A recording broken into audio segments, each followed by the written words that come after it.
We're out here on the Thames and we're looking at counting our two types of seal that we have here. We have the common and the grey seal. The fact that they're here says that the Thames offers them the food that they need, the habitat or shelter that they need. Because they're also a predator, so higher up in the food chain, says that the fish are here, which is the food that supports them, and that tells us that the Thames is a healthy environment. So when we do the survey, we do it from a plane, and we take lots of photographs, and then we look at those and work out how many we have, how many common seals and how many grey seals. For us, monitoring that over a long time period tells us how those seals are doing, how that population is doing, and we also feed that into what's going on around the rest of the UK. So we have seals around the UK coastline elsewhere, and we use kind of local information to feed into what's going on nationally and how best to look after the populations of seals, of these great animals that we have. The harbour and grey seal do look different.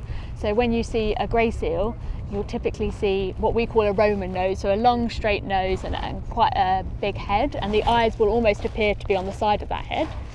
If you see a harbour seal, they have a more distinct forehead with the eyes more on the front, and they'll generally be the slightly smaller of the two as well. So yeah, it is possible to tell the difference between the two, and that's part of what we do with the survey as well. If you're lucky enough to spot a seal, I would say enjoy it. They're really charismatic animals to see. And obviously bear in mind to keep your distance. We don't want to scare the seals away. And lastly, if you're happy to and able to, we would love to hear about your sightings. So telling us on our Marine Mammals Public Sightings app for ZSL. We can learn about which seal you saw, where you saw it and when, and that just builds up our knowledge about seals in the Thames, which is great.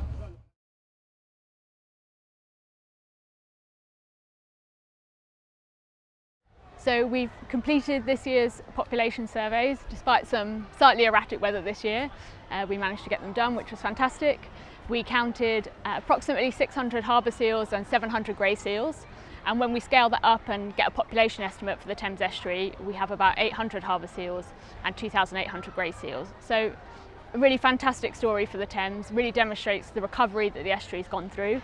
Obviously still lots of work to be done in terms of water quality, making space for nature, but it is a sign that we've come a long way since the 50s when the Thames was declared biologically dead. So really positive story. So since last year we've seen what suggests a slight decline in harbour seal numbers, but for us the importance is in the long-term picture. So we have to remember that when we do these surveys, it's a snapshot of a few days in the year, and there's also environmental factors at play. So for us, it's about doing these surveys on a regular basis, seeing what happens over several years and monitoring those trends.